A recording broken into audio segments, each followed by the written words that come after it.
Shalom, shalom à tous, que la grâce du Seigneur Jésus-Christ, l'amour de Dieu et la communion du Saint-Esprit soient avec vous tous au nom suprême de Jésus-Christ de Nazareth. Alors, nous sommes reconnaissants l'Éternel pour la vie, pour le mouvement, pour l'être, pour ses bontés et ses grâces renouvelées dans chacune de nos vies. Soyez aussi la bienvenue à cette nouvelle leçon et la thématique que nous allons aborder ce soir est le livre de vie et les livres. Le livre de vie et les livres. Nous allons ouvrir nos Bibles dans le livre d'Apocalypse chapitre 20, les versets 1 à 15. C'est notre passage biblique. Et nous allons simplement prendre le verset 12. À la maison, vous pourrez lire à partir du verset 1 jusqu'au verset 15. Je lis la parole de Dieu, Apocalypse chapitre 20, verset 12, version parole de vie. Il est écrit: Et je vois les morts, les grands et les petits, debout devant le siège royal, et des livres sont ouverts. Puis un autre livre est ouvert, c'est le livre de vie, et les morts sont jugés selon ce qu'ils ont fait, comme c'est écrit dans les livres. Alléluia. Alors, j'aimerais d'abord revenir rapidement sur le jugement. La fois dernière, lors des leçons que j'ai eu à donner sur l'eschatologie, et je profite également à dire que c'est aussi là une des leçons compris dans la série d'enseignements sur l'eschatologie. Alors, il y a deux jugements. Il y a le jugement qu'on appelle le tribunal de Christ. En réalité, ce n'est pas un jugement de condamnation, c'est un jugement pour remettre à tout un chacun ses récompenses selon l'œuvre qu'il aura eu à accomplir étant dans son corps. Et le tribunal de Christ, les personnes qui auront part à cela, qui prendront part à cela, ce sont les personnes qui seront enlevées, les personnes qui auront accepté Jésus, qui auront donné leur vie. Et c'est ces personnes-là qui prendront part au tribunal de Christ. La Bible déclare dans le livre de Romains chapitre 8 au verset 1 qu'il n'y a plus de condamnation pour ceux qui sont en Jésus-Christ. Et autrement, ce ne sera pas un jugement pour la condamnation, mais ce sera un jugement pour remettre les récompenses. Et j'avais expliqué que cela prendra effet immédiatement lorsque l'Église sera enlevée avec Jésus-Christ. Lorsqu'ils seront au ciel, durant la période de 7 ans, pendant laquelle il y aura sur la terre la grande tribulation, au ciel là-bas, Christ et l'Église, premièrement d'abord, il y aura les noces de l'agneau, donc le mariage entre Christ, la célébration du mariage entre Christ et l'Église, et deuxièmement, il y aura le tribunal de Christ pour remettre à chacun selon ses œuvres. Et j'en ai également parlé, et j'ai également donné les différentes récompenses selon la parole de Dieu qui seront attribuées à toutes ces différentes personnes qui seront avec le Seigneur. Et j'ai également parlé du jugement dernier, encore appelé le grand trône blanc. Alors, c'est un jugement, le jugement de toutes les personnes qui n'auront pas accepté Jésus. Pour toutes les personnes, pour tous les chrétiens négligents, tous ceux qui n'auront pas reçu Jésus, tous ceux qui auront pris la marque de la bête, tous ceux qui auront participé avec le diable, ce sera même le jugement même des esprits, le jugement dernier. Alléluia. Et le livre et les livres est une leçon très importante et essayer de comprendre véritablement cette leçon-là parce que c'est en lien étroit avec les différents jugements énoncés. Le livre et les livres. La Bible établit une différence entre les livres et le livre. Les livres, on nous dit que la Bible dit que je vis les petits et les grands debout devant le siège royal et des livres furent ouverts. Nous devons savoir ceci, c'est que pour toutes les personnes, que tu sois chrétien ou pas, lorsque tu sois chrétien ou pas, ces actes sont marqués quelque part. Pour les personnes qui n'auront pas accepté Jésus ou qui n'ont pas accepté Jésus, tout ce que tu fais est marqué quelque part. Et lors du grand trône blanc, ces livres-là vont sortir. Alléluia. Et la Bible dit que les livres ouverts, ce sont des livres de toutes ces personnes-là qui vont comparaître devant le grand trône blanc. Et pour ces personnes les personnes qui vont comparaître devant ce tribunal-là sont déjà perdues pour toujours. Ça, c'est pour la condamnation éternelle. Donc, lorsque dans ce chemin-là, c'est clair que le verdict final, ce sera l'enfer. Et les livres furent ouverts. Donc, ce sont les livres des païens, toutes ces personnes qui ont refusé le Seigneur Jésus, toutes les personnes qui ont pacté avec le diable, toutes ces personnes qui ont pris la marque de la bête. A contrario, le livre dont il est question, le livre unique, le livre des livres dont il est question ici, c'est le livre de vie, encore appelé le livre de l'agneau. Dans Apocalypse chapitre 21, à partir du verset 27, la Bible appelle ce livre-là, le livre des livres, le livre de l'agneau. Alléluia. Et ce livre-là est aussi différent du livre des vivants. Dans le livre de Psaume, chapitre 69, au verset 29, la Bible nous parle du livre des vivants. Ce n'est pas le livre de vie. Le livre des vivants, c'est un autre livre. Par la grâce de Dieu, on parlera dans les prochains jours, on aura une leçon spécialement là-dessus. Donc, c'est différent du livre des vivants mentionné dans le livre de Psaume, dans Psaume chapitre 69, au verset 29. Alléluia. Et nous devons savoir ceci, c'est que Dieu est le plus grand activiste et le plus grand rémunérateur. Il n'y a pas plus grand activiste que Dieu. Tout ce que nous faisons est marqué quelque part et est gardé par le Seigneur. Et pour toutes les personnes qui appartiennent au Seigneur, leurs rapports, en fait, toutes leurs œuvres sont écrites quelque part également et sont gardées.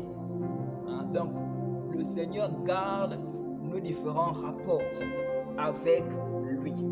Alléluia.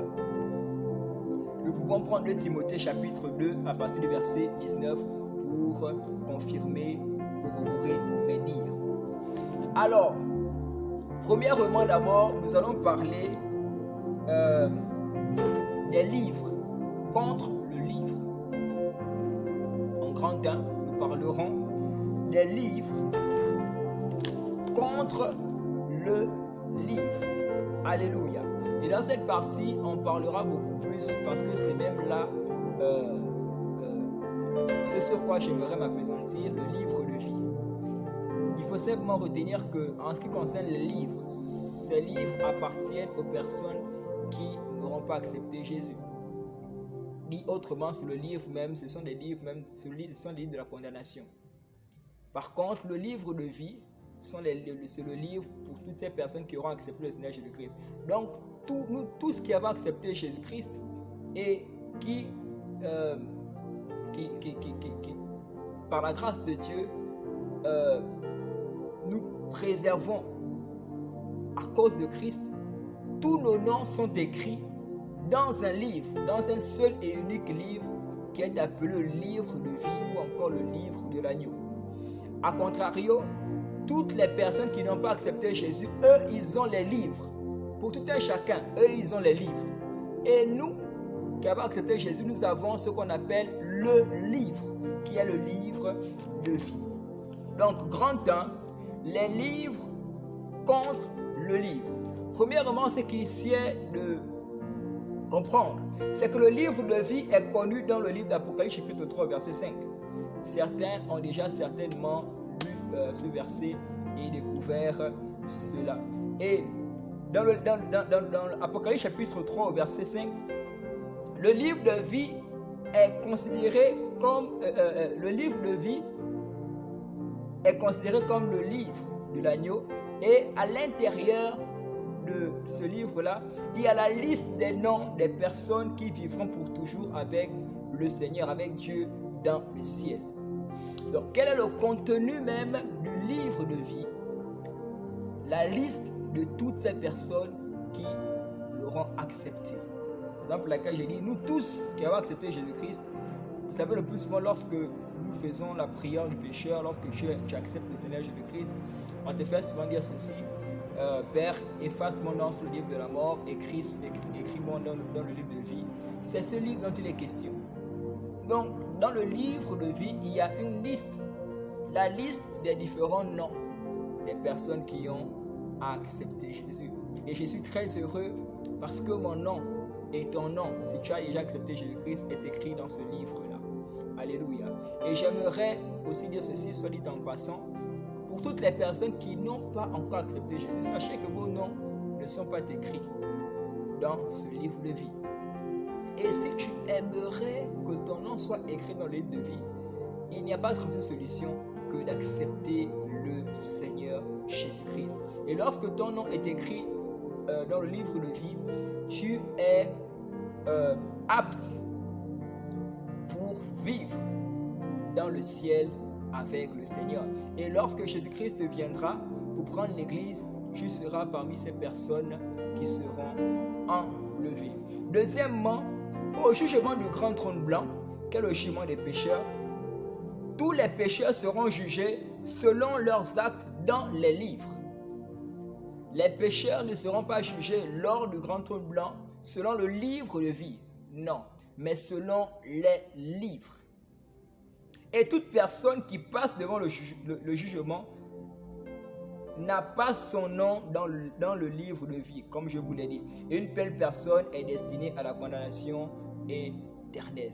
Toutes les personnes qui vont comparaître devant le grand trône blanc, automatiquement seront jugées selon les livres. Et ces personnes sont destinées, sont directement pour la condamnation éternelle. Nous pouvons, pour corroborer mes dires, nous pouvons prendre l'Apocalypse chapitre 20, les versets 11 à 15. Troisièmement, le livre de vie contient les noms de ceux qui ont été rachetés par le sang de l'agneau. Alléluia. On a vu qu'à l'intérieur du livre de vie, il y a la liste des différents noms des personnes qui vivront avec le Seigneur pour toujours, pour l'éternité. Et ces noms-là, ce sont les noms des personnes qui ont été rachetées par le sang de l'agneau, qui ont été rachetées du pouvoir du péché et de la mort. Et la Bible dit que le salaire du péché, c'est la mort. Donc la conséquence que donne que donne le péché, c'est la mort. Et cette mort-là, premièrement, dans la mort physique que nous connaissons, parce que c'est à cause du péché que nous mourrons maintenant. Dieu, dans son plan originel, il n'avait pas prévu de mort. C'est à cause du péché que l'homme maintenant peut mourir de manière physique, la séparation. Je parlais de la séparation du corps et de l'âme. Et il y a également une autre forme de mort, c'est pour toutes les personnes qui n'ont pas le Seigneur Jésus-Christ. Il y a beaucoup qui marchent là, mais ce sont des personnes mortes vivantes parce qu'elles n'ont pas la vie de Jésus-Christ en elles.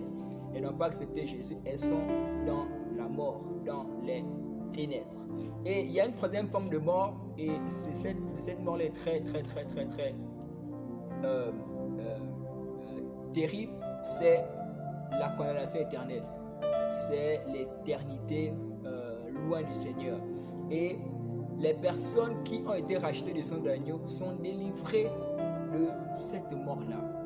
Donc la mort éternelle qui est l'enfer. Alléluia.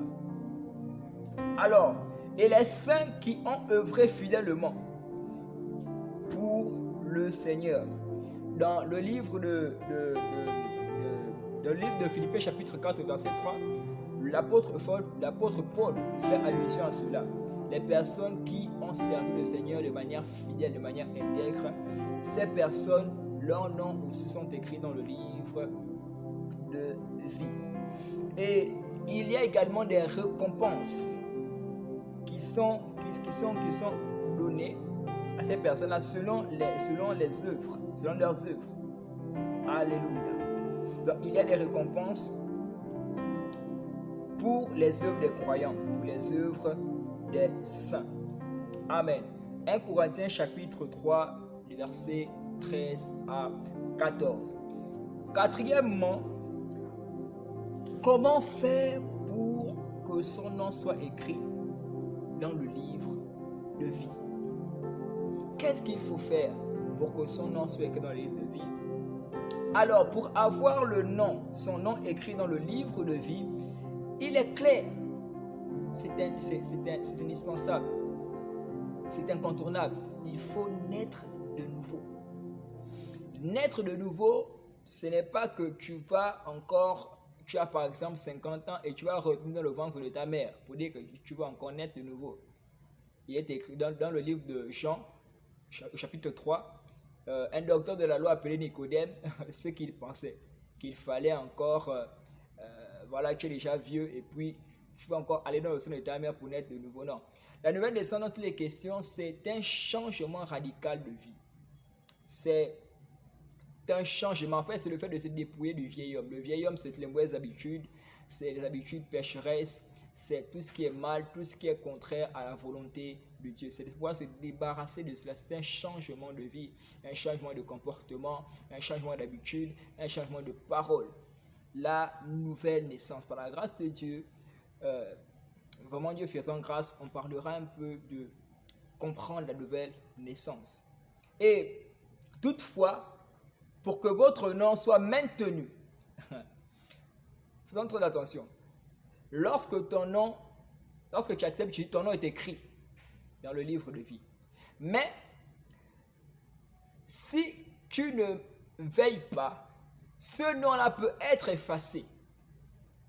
Voilà pourquoi la Bible nous recommande de pouvoir veiller, bien que nous ayons accepté Jésus, mais il faut veiller. Pourquoi? Parce que ton nom peut être encore effacé ou bien à l'intérieur du livre de vie. Donc, si tu ne veilles pas, si tu ne te sanctifies pas, ton nom peut être effacé. Deuxièmement, si tu ne tiens pas ferme dans la foi, la Bible déclare que dans le livre de Hébreux chapitre 12, verset 14, que sans la sanctification, nul ne verra le Seigneur. Donc, il faut se sanctifier, s'abstenir de toutes sortes de souillures parce que le Seigneur t'a racheté, il t'a sauvé, il t'a lavé par son sang. On a vu que les personnes qui ont été rachetées du sang de l'agneau, le nom de ces dernières sont écrits dans le livre de vie. Cependant, il faudrait maintenant se préserver pur, mener une vie de sanctification. Beaucoup pensent que non, c'est impossible de mener une vie de sanctification. Ce n'est pas impossible. Humainement parlant, oui, je vous le conseille, c'est impossible. Mais Dieu connaissant cela a envoyé son Esprit Saint. L'Esprit Saint, c'est la force même qui te permettra de vivre selon que Dieu veut. Alléluia. Nous ne sommes certes pas parfaits, mais nous sommes perfectibles. C'est-à-dire que nous tendons vers la sanctification, vers la perfection. Notre perfection totale aura effet lorsque Jésus-Christ viendra et que nous serons transformés. Là, nous atteindrons la perfection. Mais nous sommes perfectibles. Et mener une vie de sanctification, c'est possible avec l'aide du Saint-Esprit de Dieu. Et nous avons également la parole de Dieu qui est là pour nous aider à mener une vie qui honore l'Éternel. Donc, premièrement, pour que votre nom soit maintenu dans le livre de vie, il faut mener une vie de sanctification. Deuxièmement, il faut tenir ferme dans la foi. Que rien ni personne ne fasse en sorte que tu puisses te détourner de la foi. Il faut tenir ferme malgré les vents, les tempêtes, tout ce qui peut arriver, il faut tenir ferme. Et il faut également servir fidèlement le Seigneur. 1 Corinthiens chapitre 15, verset 58. Il faut servir fidèlement, de manière fidèle. La fois dernière, je crois, j'ai parlé de... lorsque le Seigneur nous appelle, j'avais dit lorsque le Seigneur nous appelle, il ne cache pas ses sentiments à propos de la manière dont il voudrait que nous puissions le servir. La thématique était c'était quoi? C'était cinq raisons pour lesquelles nous devons servir le Seigneur. Et là, j'avais dit que le Seigneur ne cache pas ses sentiments. Il a dit à Abraham dans le livre de Genèse chapitre 17, je suis l'Éternel ton Dieu, marche devant ma face et sois intègre. Il lui a dit clairement. Dans le Seigneur, si tu t'engages à le servir, il voudrait que tu le serves de manière fidèle. L'un de mes papas disait que si tu veux servir le Seigneur, sers-le très bien. Si tu veux servir le diable, sers le diable très bien. Mais après, il sait que bon, après, voilà, tu iras en enfer, tu connais ta destination. Mais si tu veux servir le Seigneur, sers le Seigneur très très bien. Non pas à moitié, mais donne-lui totalement, en fait, donne-toi totalement à lui. Amen. Et il faudrait également demeurer dans le Seigneur jusqu'à la fin. Matthieu chapitre 10, verset 22b. Et 1 Thessaloniciens chapitre 4, verset 14 à 16. Demeurer dans le Seigneur. Il est écrit dans le livre de Jean chapitre 15 que sans moi vous ne pouvez rien faire. Je suis le cep et vous êtes les sarments. Sans moi vous ne pouvez rien faire. Celui qui demeure en moi et en qui je demeure porte beaucoup de fruits. Il faudrait demeurer dans le Seigneur. Ah, alléluia. À travers sa parole, à travers une vie de prière, une vie qui honore le Seigneur. Et tous ceux qui pêchent et refusent de se repentir ou se détournent de la foi, dans ce qu'on appelle encore l'apostasie, toutes ces personnes verront leur nom effacé dans le livre de vie. Les personnes qui se sont détournées de la foi. Voilà pourquoi je prie pour toi. Si tu t'es détourné de la foi, je prie par l'autorité du nom de Jésus-Christ que le Saint-Esprit te localise maintenant et t'aide à revenir au Seigneur au nom suprême de Jésus-Christ. Donc, les personnes qui auront refusé le Seigneur, qui auront refusé de se repentir, ces personnes n'auront pas le nom dans le livre de vie. Et les personnes qui auront accepté Jésus mais qui seront détournées de la foi, ces personnes verront leur nom être effacés dans le livre de vie. Hébreux chapitre 6, les versets 4 à 6 et Apocalypse 3, 5. Deuxièmement, pour terminer, qui ne sera pas, bien, quels sont les noms qui ne seront pas dans le livre de vie? Premièrement, il est clair que ce sont les personnes qui n'ont pas accepté Jésus. Les personnes qui se soumettent aux œuvres de la chair. Alléluia. Galates chapitre 5 au verset 20 à 21 nous parle des différentes les œuvres de la chair. La Bible nous parle des abominables, les incrédules, les menteurs, les sorciers. Toutes ces personnes-là, leur nom ne sera pas écrit dans le livre de vie. Ils n'auront pas part au livre de vie. Donc les personnes qui se soumettent encore aux œuvres de la chair, la Bible déclare que nous devons vivre et marcher selon l'Esprit de Dieu. Nous ne devons pas nous laisser conduire par la chair. Vous savez, cette chair-là connaît sa fin. Voilà pourquoi elle émet des désirs. Et la personne qui ira subir pour les désirs qu'aura eu à satisfaire la chair, c'est ton âme, c'est ton vrai toi. Le véritable Jude, ce n'est pas celui que vous voyez, mais c'est l'être à l'intérieur de cette enveloppe-là. Celui qui ira vivre l'éternité. Le fait de vivre selon la chair, selon les plaisirs du monde et de toutes ces convoitises, tu n'auras pas ton nom dans le livre de vie. Ensuite, nous pouvons prendre comme verset Galates chapitre 5 verset 20 à 21. Nous pouvons également prendre Apocalypse chapitre 21 verset 8 et le verset 27 également. Alors, 1 Corinthiens chapitre 6, les versets 9 à 10, nous dit ceci. Je vais vous lire cela à la maison, mais dans ce passage-là, l'apôtre Paul dit quelque chose.